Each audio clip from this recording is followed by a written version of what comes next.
mantan Menteri Koordinator Bidang Politik, Hukum dan Keamanan Menko Polhukam, Mahfud MD mengungkap fakta atas sosok Hakim Ju-Yamto, yang kini menjadi tersangka kasus dugaan suap vonis lepas dalam perkara ekspor minyak kelapa sawit.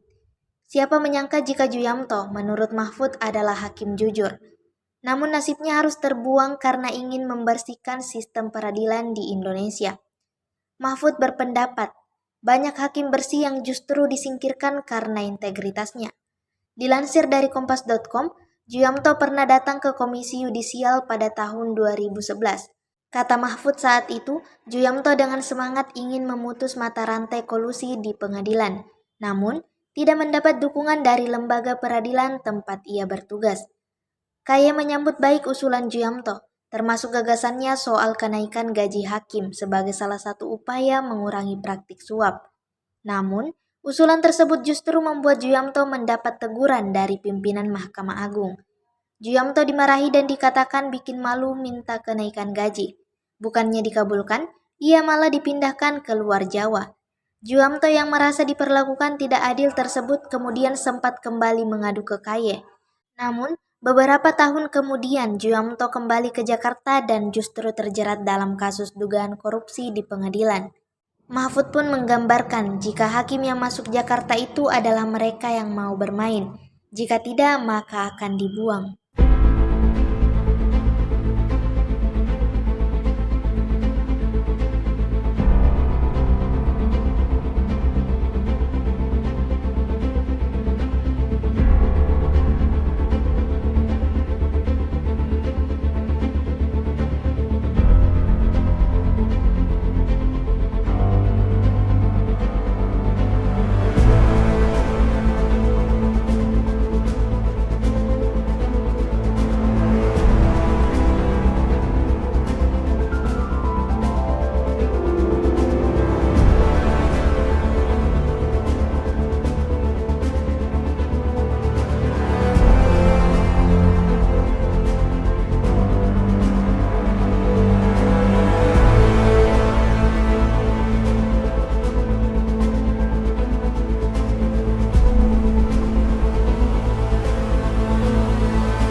Download Tribun X sekarang, menghadirkan lokal menjadi Indonesia.